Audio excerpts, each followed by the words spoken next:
नमस्कार. मी भाऊ तोरसेकर. तुम्ही बघत आहात प्रतिपक्ष. मित्रांनो, राजकारणामध्ये असो किंवा युद्धामध्ये असो, रणनीती फार महत्वाची असते हे मी सातत्याने सांगत असतो. आणि रणनीती याचा अर्थ जे काय डावपेच खेळले जात असतात ते आधीपासून जाहीर केले जात नाहीत. आणि म्हणूनच वरकरणी आपल्याला वाटतं की हा काय बावळटपणा करतोय माणूस, तर तो बावळटपणा नसतो. तो दिसायला बावळटपणा असतो, पण तो एक प्रकारे आपल्या प्रतिस्पर्ध्याला, शत्रूला अडकवण्यासाठी लावलेला सापळा असतो. सोपं दिसलं की माणूस तिकडे धावत येतो. जनावर सुद्धा, श्वापद सुद्धा धावत येतं. एखादा कावळा पक्षी सुद्धा येऊन त्यात अडकतो. आपण बघतो ते कबूतर पकडायला पिंजरे लावतात. त्याचे दाणे टाकलेले टाकलेले असतात आणि पुढे तो पिंजऱ्यात गेला की दरवाजा पडतो, शटर डाऊन होतो आणि पक्षी त्यात अडकतो. त्याला डावपेच म्हणतात, सापळा म्हणतात. आणि राजकारणात किंवा युद्धात असे सापळे असतात. तुम्हाला आठवत असेल तर साधारण 5 महिन्यापूर्वी जे ऑपरेशन सिंदूर झालं, त्या ऑपरेशन सिंदूरच्या वेळेला भारत काहीतरी लष्करी कारवाई करणार याविषयी पाकिस्तानच्या मनात काडी मात्र शंका नव्हती. पहलगामची घटना घडल्यानंतर किंवा पाकिस्तानने घडवल्यानंतर भारताने सरळ सरळ त्याचा आरोप पाकिस्तानवर केलेला होता की हे पाकिस्ताननेच जिहादी पाठवून केलेला आहे आणि त्याची किंमत पाकिस्तानला फार मोठी मोजावी लागेल, हे भारताचे पंतप्रधान नरेंद्र मोदी यांनी ठणकावून सांगितलेलं होतं. आणि त्यानंतर जी जमवाजमव सुरू झाली त्यामध्ये 2 आठवड्याच्या आसपास काळ गेला. पण एक गोष्ट आणखी नव्हती की यातून कदाचित युद्ध उद्भवेल इथपर्यंत वातावरण तापवलं गेलं. आणि ज्या वेळेला युद्धाचा भडका उडतो तेव्हा शत्रूवर आपण हल्ला करतो, तसाच आपल्यावर सुद्धा हल्ला होत असतो. आणि म्हणूनच पहिला हल्ला कुठे होईल तर तो पाकिस्तान लगतच्या सीमेच्या प्रदेशात होईल. आणि म्हणूनच गुजरात, राजस्थान, पंजाब, जम्मू काश्मीर अशा राज्यांमध्ये धावपळ सुरू झाली होती. थेट पाकिस्तानची सीमा नसली तरी हरियाणामध्ये सुद्धा याची तयारी सुरू झाली होती. पण जितकं आपल्या लोकांना, भारतीयांना सुद्धा माहिती नव्हतं की भारत नेमकी कुठल्या प्रकारची कारवाई करणार, तसंच पाकिस्तानला सुद्धा त्याची सुतराम कल्पना नव्हती. आणि सामान्य जनता सोडा, पाकिस्तानचं लष्कर, पाकिस्तानी सेना, ज्यांना भारताच्या अशा हल्ल्याला प्रत्युत्तर द्यायचं होतं, त्यांना सुद्धा अंदाज लागत नव्हता भारताने केली तर कुठली कारवाई कळेल. तुम्हाला आठवत असेल तर त्यावेळेला अचानक भारताच्या नौदलाच्या अनेक युद्धनौका आणि विमानवाहू युद्धनौका सुद्धा अरबी समुद्रामध्ये पाकिस्तान पासून खूप नजीक आंतरराष्ट्रीय समुद्रामध्ये उभ्या होत्या आणि युद्धाभ्यास करतो असं त्यांनी सांगितलेलं होतं. आणि त्यामुळे अपेक्षा आपली किंवा पलीकडची अशीच होती की भारताकडून पहिला हल्ला हा कराची बंदरावर होईल. कारण 1971 साली कराची बंदरावर भारतीय नौदलाने आणि हवाई दलाने असा हल्ला चढवला होता की तब्बल 16 दिवस पाकिस्तानचं कराची बंदर हे आगडोंबाने उसळून निघालेलं होतं. ती आग विझवता येत नव्हती. आणि म्हणून या वेळेला सुद्धा कराची बंदर भारताकडून बेचिराख केलं जाईल अशी आशंका अगदी पाकिस्तानी सेना दलाच्या मनात होती. दुसरीकडे लगतचा गुजरात, राजस्थान, पंजाब या राज्यामध्ये, सीमावर्ती जिल्ह्यांमध्ये आणि त्याच्या नजीकच्या जिल्ह्यामध्ये ब्लॅकआउट युद्धामध्ये रात्रीच्या वेळेला हल्ला होतो तेव्हा दिवे बघून बॉम्ब फेकले जातात, म्हणून संपूर्ण प्रदेश हा काळोखात बुडवून टाकला जातो. आणि त्याची तयारी म्हणून आधी नागरिकांना या ब्लॅकआउट मध्ये राहण्याची आणि काय इशारा मिळाले की ब्लॅकआउट करायचा याचं प्रॅक्टिस द्यावी लागते. म्हणून या तिन्ही चारही राज्यामध्ये 4-5 दिवस आधी सातत्याने ब्लॅकआउटची प्रॅक्टिस चालू होती. सायरन वाजवले जात होते. आणि त्यामुळे पाकिस्ताननेही गृहीत धरलं होतं की एक तर काश्मीरच्या बाजूने हल्ला होईल, कारण घटना, पहलगामची घटना ही भारतीय काश्मीरमध्ये घडलेली होती. आणि दुसरीकडे सगळ्यात दुबळी जागा कुठची आहे, तर कुठच्याही देशाचं बंदर, तिथे उभ्या असलेल्या नौका, मालवाहू नौका, गोडाऊन्स यांना लक्ष केलं जातं. आणि म्हणून नौदलाकडून दक्षिणेकडून पाकिस्तानवर हल्ला होईल ही त्यांची अपेक्षा होती. पण त्यामध्ये त्यांना गुंतवून ठेवून भारतीय सेना दलाने आणि हवाई दलाने ड्रोन्स आणि मिसाईल्स यांच्या सकट विमानांचा, लढाऊ विमानांचा वापर केला आणि पाकिस्तानच्या प्रदेशातले, अगदी पंजाब असो किंवा पीओके असो, तिथल्या अतिरेकी अड्डे असलेले किंवा त्यांच्या छावण्या असलेल्या जागा होत्या, त्यांना नेमकं लक्ष करून 6 आणि 7 मे रोजी कारवाई केली. त्यावरून गवगवा होतो न होतो इतक्यात अवघ्या 3 दिवसामध्ये 9 आणि 10 मे या रात्री भारताने परत एकदा पाकिस्तानच्या हवाई तळांवर हल्ला चढवला. जे पहिला 6-7 मेला हल्ला झाला होता त्याला पाकिस्तान उत्तर देणार हे गृहीत होतं आणि त्याची पाकिस्तानने एकदा तयारी केली याचा सुगावा लागला. तेव्हा पाकिस्तानने तो हवाई हल्ला भारतावर करण्याच्या आधी अचानक मध्यरात्री भारतीय विमानांनी अवकाशात झेप घेतली आणि पाकिस्तानचे 8-9 हवाई तळ, हवाई पट्ट्या, एअरबेस उद्ध्वस्त करून टाकले. त्यामध्ये पाकिस्तानच्या अण्वस्त्रांचा साठा जिथे ठेवलेला आहे त्या किराणा टेकड्यांवर सुद्धा बॉम्ब फेकले गेले, ब्रह्मोस सोडली गेली आणि त्यानंतर पाकिस्तान जो अधमरा झालेला आहे त्यातून पाकिस्तान सावरून उभा देखील राहू शकला नाही. दुसरा म्हणजे 9-10 मेचा हल्ला झाल्यानंतर पाकिस्तानने अक्षरशः गयावया करत भारतीय डीजीएमओ कडे युद्धविरामासाठी लाचारी पत्करली आणि आपण ऑपरेशन सिंदूर थांबवत असल्याची घोषणा केली. हे सगळं मी तुम्हाला एवढ्यासाठी समजवलं की ज्या वेळेला खरी कारवाई उत्तरेकडे करायची असते तेव्हा दक्षिणेकडे काहूर माजवलं जातं आणि त्यामुळे दक्षिणेकडून काहीतरी मोठा हल्ला होईल म्हणून आपला शत्रू, प्रतिस्पर्धी तयारीला लागलेले असतात. आणि जेव्हा तुम्ही तयारीला लागलेला शत्रू असतो त्याचं तुम्ही कमीत कमी नुकसान करू शकता. उलट तुमचा शत्रू बेसावध असेल, तो तयारीत नसेल, तर थोड्या हल्ल्याने सुद्धा मोठं नुकसान करता येतं. 6-7 आणि 9-10 मे या दोन्ही काळामध्ये पाकिस्तानला अंदाज नव्हता हल्ला कुठे होईल, कशावर होईल, कधी होईल. या बेसावधपणात जे आपण किरकोळ हल्ले केले 2 तासाचे आणि 4 तास म्हणून फक्त 6 तासासाठी ऑपरेशन सिंदूर झालं, पण त्यामध्ये पाकिस्तानची अपरिमित हानी होऊन गेली. कारण पाकिस्तान यापैकी कशासाठीही तयार नव्हता. ना पाकिस्ताननी पोचलेले जिहादी त्यांच्यावर हल्ला होईल यासाठी तयार नव्हते आणि नंतर ज्या हवाई तळांवर आणि हल्ला झाला तिथपर्यंत हल्ला होऊ शकतो असं पाकिस्तानला स्वप्नात सुद्धा वाटलं नव्हतं. सांगायचा मुद्दा असा की हल्ला कुठे करणार हे शत्रूला कळता कामा नये आणि शत्रूलाच कशा, जगातल्या कोणालाही कळता कामा नये. हल्ला करणार आहेत त्यांनाच माहिती असलं पाहिजे. इतरांना हल्ला झाल्यावर किंवा त्याचा परिणाम समोर आल्यानंतर कळलं तर हरकत नसतं. थोडक्यात हुलकावणी हा युद्धशास्त्रातला सगळ्यात मोठा एक डाव असतो. आम्ही हल्ला इकडून करणार म्हणायचं, त्यासाठी गवगवा करायचा आणि हल्ला इकडून करायचा. हा जो प्रकार असतो तो होत असतो. आणि मित्रांनो, अचानक सध्या तुम्ही ऐकताय की आपले संरक्षण मंत्री गुजरातच्या सीमेवर, कच्छच्या सीमेवर गेले होते. तिथे सर क्रिक नावाची एक खाडी आहे.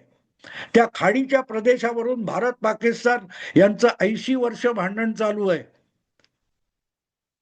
ती सगळी खाडी आमची आहे आणि लवकरच आम्ही ती कब्जात घेऊ असा इशारा संरक्षण मंत्री राजनाथ सिंग यांनी दिला. आणि नुसतं तेवढं बोलून थांबले नाही, त्यांनी सांगितलं की कराची बंदराकडे जाणारे सगळे हमरस्ते हे सर क्रीकच्या जवळून बाजूने जातात, हे विसरू नका. एक प्रकारे भारत कराचीच्या बाजूने हल्ला करणार हे आज पाकिस्तानच्या मनात भरलेली भीती आहे. दुसरीकडे मध्यंतरी अचानक गेले 8-10 दिवसापूर्वी अफगाणिस्तानकडून पाकिस्तानवर हल्ला झाला. पाकिस्तानने नको ती कुरापत काढली, काबूलवर हवाई हल्ला केला आणि बघता बघता हजारो तालिबान हे पाकिस्तानच्या सीमेकडे धावत सुटले आणि खैबर पख्तूनवा आणि बलुचिस्तानचा काही भाग या ठिकाणी तालिबानांनी पाकिस्तानवर हल्ला चढवला आणि त्याला उत्तर देता देता पाकिस्तानचं कंबरड परत मोडलं. त्यासाठी कतार सारख्या अरबी देशाला मध्यस्थी करून तालिबानांना रोखण्याचा प्रयास पाकिस्तानला करावा लागला. आणि या सगळ्या गडबडीमध्ये भारतात आलेले तालिबानांचे परराष्ट्र मंत्री यांच्याबरोबर 2-3 दिवस चर्चा केल्यानंतर अगदी त्यांना उत्तर प्रदेशचे हिंदुत्ववादी मुख्यमंत्री योगी आदित्यनाथ यांनाही भेटवल्यानंतर अफगाणिस्तानचा बागराम नावाचा जो सगळ्यात अत्याधुनिक असा हवाई अड्डा आहे, हवाई तळ आहे, लष्करी हवाई तळ आहे, तो त्यांनी भारताकडे सोपवण्याचा निर्णय घेतला. आणि त्याबरोबर बघता बघता जगभर हल्लकल्लोळ माजलेला आहे. गेले 15 दिवस हा विषय चालू आहे. तिकडे चीन अस्वस्थ आहे, कारण बागराम एअरपोर्टच्या टप्प्यामध्ये अख्खा चीन येतो.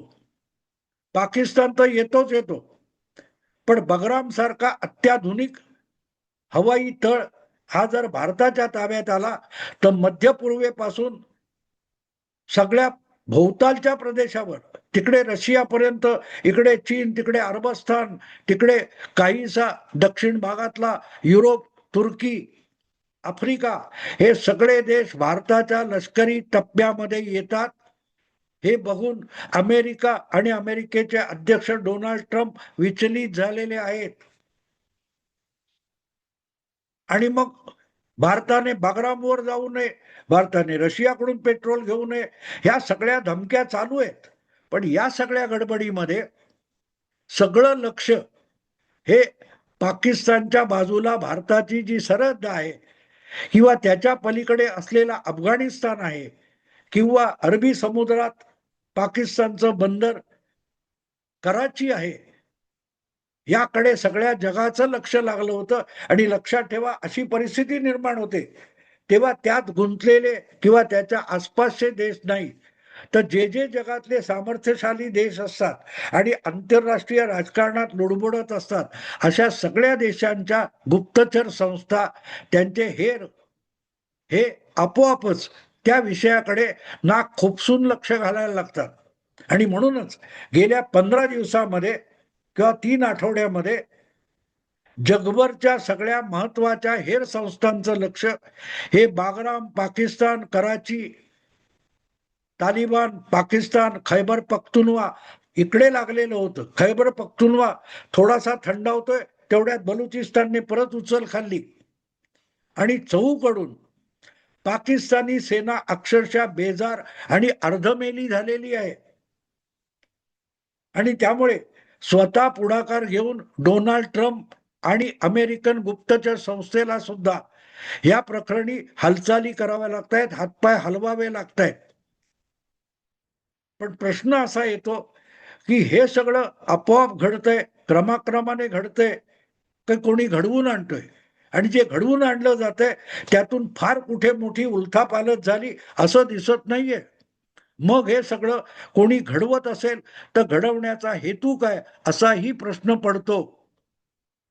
आणि त्याचं उत्तर या सगळ्यापासून दूर 1200 किलोमीटर दूर बांगलादेशच्या सीमेवर मिळतं. एकीकडे हे सगळं चालू आहे, त्याच वेळेला बांगलादेश, चीन, सिक्कीम यांच्या सीमेवर भारताची एक निमुळती पट्टी आहे, ज्याला सिलिगुडी कॉरिडॉर म्हणतात. भारत मुख्य भूमी आणि भारताचा ईशान्य भाग यांना जोडणारी जी एक छोटीशी पट्टी पश्चिम बंगालची आहे, सिलिगुडी जिल्ह्यामध्ये आहे, ज्याच्या पोटात अक्षरशः बांगलादेश घुसल्यासारखा आहे. तिथे अवघ्या 22 किलोमीटर रुंदीची पट्टी भारताची आहे. एका बाजूला नेपाळ आणि दुसऱ्या बाजूला तुमचा बांगलादेश. इतकी ती निमुळती पट्टी आहे, ज्याला लष्करी भाषेमध्ये चिकन नेक म्हणतात. कोंबडीची मान पिरगाळली की कोंबडी मरते, नेमकं तसं इतकं निमुळतं कॉरिडॉर आहे. तो जर तोडला तर पाकिस्तान भारताच्या ईशान्य भूभागाला मुख्य भूमीपासून तोडल्यासारखं होईल. हे शहाणपण बांगलादेशचे आजचे राज्यकर्ते, प्रमुख प्रशासक मोहम्मद युनूस यांनी चीनला जाऊन सांगितलं होतं की आपण ते चिकन नेक मुरगळून टाकू, कोंबडीची मान, आणि मग ईशान्य भारत जो आहे तो बांगलादेश आणि चीनने वाटून घेऊ वगैरे वगैरे. तो चिकन नेक हा जो 22 किलोमीटरचा अरुंद पट्टा आहे तो रुंद केला पाहिजे. यासाठी भारत अनेक वर्षापासून प्रयत्नशील आहे, रणनीतीसाठी प्रयत्नशील आहे, पण होत नव्हतं. मला मिळालेल्या उडत उडत मिळालेल्या बातमीनुसार हे सगळं बागराम, कराची, काय ते खैबर पख्तुनवा आणि जे काय अमेरिकेच्या धमक्या वगैरे चालू आहेत, या काळामध्ये सगळ्या जगाचं लक्ष हे भारताच्या चिकन नेक वरून उडवण्यात आलं.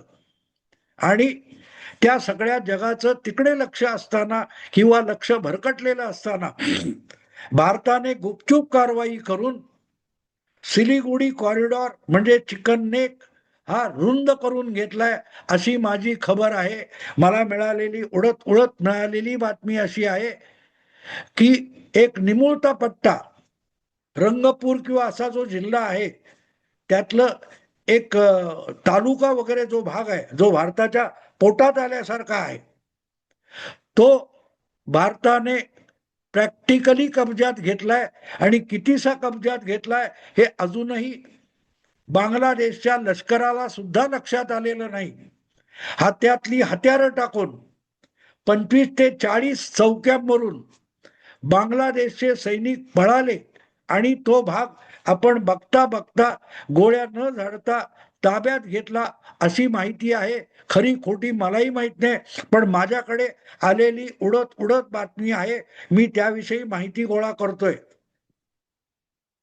ज्या वेळेला हे चिकन नेक रुंद करण्यात आलं आणि तो कब्जा झालाय अशी बातमी आली, तेव्हा माझ्या डोक्यात प्रकाश पडला की बागराम, कराची, खैबर पख्तुनवा हे सगळं कशासाठी चाललंय.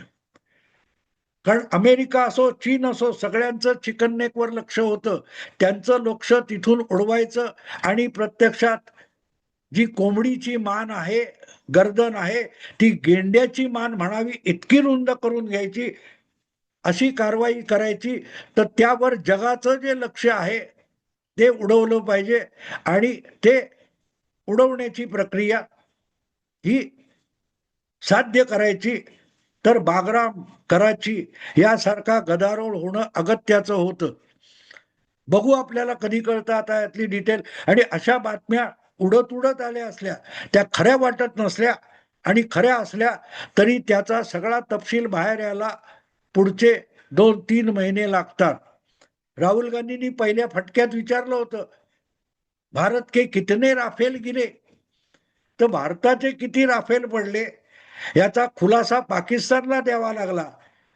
आणि भारताचे 7 राफेल पाडले असं म्हणणारा पाकिस्तान 2 महिन्यानंतर 7 ते 8 पाकिस्तानची F-16 विमानं पाडली गेली हे कबुली देण्यापर्यंत आला. आणि भारतीय हवाई दलाने ही 7-8 पाकिस्तानी विमानं पाडल्याचा खुलासा 2-2.5 महिन्यानंतर केला होता. तेव्हा चिकन नेक, गेंडा नेक झालं की नाही हे आपल्याला अजून 1-1.5 महिन्यानंतर कन्फर्म कळेल. आत्ता मी थांबतो. आवडलं लाईक करा, शेअर करा आणि प्रतिपक्षाला सबस्क्राईब करा. नमस्कार.